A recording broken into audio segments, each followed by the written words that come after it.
उप मुख्यमंत्री राजेंद्र शुक्ल का बयान आया सामने। दिग्विजय सिंह के मंदिर वाले बयान के बाद बोले शुक्ल, दिग्विजय सीएम पद से हटने के बाद निगेटिव छवि बना चुके हैं। आप देख रहे हैं बुलेट रिपोर्टर। खबर मध्य प्रदेश के रीवा से है। दिग्विजय सिंह के दिए गए बयान के बाद उप मुख्यमंत्री राजेंद्र शुक्ल का कहना है कि दिग्विजय सिंह मुख्यमंत्री पद से हटने के बाद अपनी निगेटिव छवि बना चुके हैं। उनके बयान भी हमेशा ही निगेटिव होते हैं। इंडिया गठबंधन पर बातचीत करते हुए उप मुख्यमंत्री ने कहा, इंडिया गठबंधन का अंदरूनी विवाद थम नहीं सकता। गठबंधन में सारे परिवार वाले दल हैं। सब अपने स्वार्थ के साथ गठबंधन में आए हैं। चारों शंकराचार्य पर बोले, हम सबके आराध्य हैं सभी शंकराचार्य। लीजिए सुनिए तमाम मुद्दों और बातों पर उप मुख्यमंत्री राजेंद्र शुक्ल का क्या कहना है। शंकराचार्य जी हम सबके आराध्य हैं और बहुत से लोगों ने ये बात कही है कि जब भगवान राम के भव्य मंदिर के निर्माण का उत्सव मनाया जा रहा है तो सभी को उसमें आगे बढ़ के हिस्सा लेना चाहिए। ठीक है, 22 को जो लोग नहीं लेंगे वो 22 के बाद जाएंगे और कोई व्यक्ति ऐसा नहीं बचेगा जिसके मन में ये इच्छा ना हो कि अयोध्या में जाके उस स्थान पर भव्य मंदिर में जाकर और रामलला के दर्शन करें जिस जगह पर उनके मंदिर के निर्माण होने की मांग पिछले कई वर्षों से होती रही है। उसका कोई असर तो दिख नहीं रहा है, क्योंकि जब कोई ऐसी यात्रा है जिसका कोई मुद्दा ना हो, कोई उद्देश्य ना हो, मोदी जी के नेतृत्व में जिस प्रकार से काम हो रहे हैं उससे देश की जनता में एक अलग उत्साह है।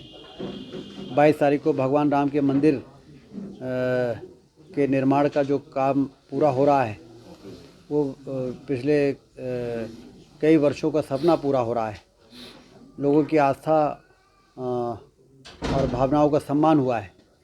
तो एक तरफ देश उल्लास मना रहा है, खुशी मना रहा है, दूसरी तरफ ये यात्रा करके मोदी जी की आलोचना कर रहे हैं। तो इस प्रकार की आलोचनाओं से किसी भी व्यक्ति की उपलब्धियों पर पानी तो नहीं फेरा जा सकता।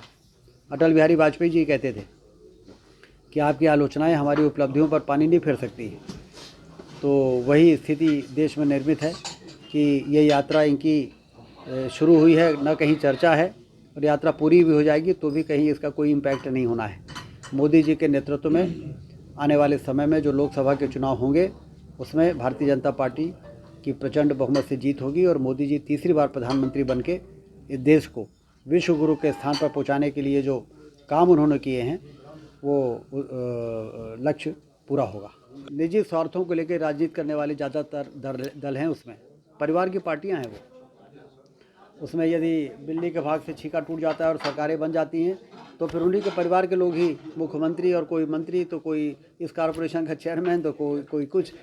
ये तो प्राइवेट लिमिटेड कंपनीज़ की तरह ये पार्टियां हैं, चाहे दक्षिण की पार्टियां हों, चाहे अब तो उत्तर प्रदेश और बिहार से में अब वो चीज़ नहीं रह गई, लेकिन अभी जहाँ कहीं भी कुछ बचा है ये अपने लिए राजनीति कर रहे हैं। और भारतीय जनता पार्टी इस देश के गरीबों के लिए, इस देश के किसानों के लिए, इस देश के महिलाओं के लिए, इस देश के युवाओं के लिए राजनीति कर रही है। और इसलिए ये गठबंधन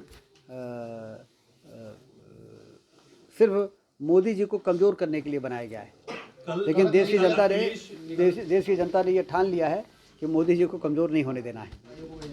इसीलिए तो बुरी तरह हार रहे हैं। इस प्रकार के बयान देने के कारण ही एक पिछले चुनाव में ये बहुत उन्होंने ख्वाब रचा लिए थे कि अब हमारी सरकार बनेगी, तो फिर जब परिणाम निकला तो कहीं पता नहीं चला। देखिए, राजनीति करने वाली पार्टियां कुछ ना कुछ तो करेंगी, लेकिन उसका असर जनता में क्या पड़ रहा है। जनता ने उनकी सरकारों को भी देखा है, जनता ने भारतीय जनता पार्टी की सरकारों को भी देखा है, और इसलिए सुशासन और कुशासन में अंतर अब जनता के दिमाग में अच्छी तरह से बैठ गया है। भाजपा सुशासन की प्रतीक बन गई है और ये सारे लोग जो पहले सत्ता में बैठ के जिस प्रकार से काम करते थे वो कुशासन की प्रतीक बन गई हैं। तो वो दौरे करें, रैलियां निकालें, सब करेंगे, करने भी चाहिए, लेकिन उन्होंने अपनी आंखों से सुशासन देख लिया है। की जरूरत नहीं है, पर वे जब मंदिर बन जाएगा उसके बाद जरूर जाएंगे लाखों कार्यकर्ताओं के साथ। ठीक है, जाने भी चाहिए, लेकिन सवाल नहीं उठाए जाने चाहिए। मंदिर आप जाइए, दर्शन करिए, लेकिन जब आप सवाल उठाओगे तो फिर आपके ऊपर ये चस्पा लग जाएगा कि आप नेगेटिव बातें करने के आदी हो गए हो। हालांकि दिग्विजय सिंह जी पिछले जब से मुख्यमंत्री के पद से हटने के बाद से लगातार उनके जो बयान हैं, उनकी एक ऐसी छवि बन गई है कि हर अच्छे काम का विरोध करना उन्होंने अपना कर्तव्य मान लिया है, और इसलिए नेगेटिव छवि बन गई है। और इस प्रकार के बयान की उम्मीद भी की जा रही थी, जो बयान अभी उन्होंने कल दिया है, प्रश्न चिन्ह और किंतु परंतु जो लगाए हैं, ये वो नहीं लगाएंगे तो कौन लगाएगा। लेकिन देश की जनता तो उल्लासित है, खुश है, चारों तरफ राम धुन बज रही है, लोग नृत्य कर रहे हैं, झूम रहे हैं, नाच रहे हैं। और 22 तारीख को पूरे देश में जो दृश्य उभर के सामने आने वाला है, वो सारी दुनिया का ध्यान आकृष्ट करेगा कि वर्षों से उलझे हुए मामले को जिस कुशलता के साथ मोदी जी ने सुलझाया है, इसकी अपेक्षा तो सब करते थे, लेकिन उम्मीद सब खो चुके थे। तो इसीलिए मोदी जी को कहा जाता है कि उन्होंने इस देश को तेज़ी के साथ विकास के मार्ग में आगे बढ़ाने के लिए उलझे हुए मामलों को सुलझाया। चाहे वो कश्मीर का मामला हो, चाहे भगवान राम के अयोध्या में भव्य मंदिर के निर्माण का मामला हो, ये उलझे हुए मामले थे जो विकास को कहीं न कहीं प्रभावित करते थे। उन उलझे हुए मामलों को सुलझा के उन्होंने देश को विकास के पथ पर तेज़ी के साथ आगे बढ़ाने का मार्ग प्रशस्त कर दिया है। बुलेट रिपोर्टर के लिए ब्यूरो रिपोर्ट, जबलपुर। नए वीडियोस एवं ताज़ी खबरें मिलती रहें, इसके लिए हमारे चैनल को लाइक, शेयर और सब्सक्राइब करना ना भूलें।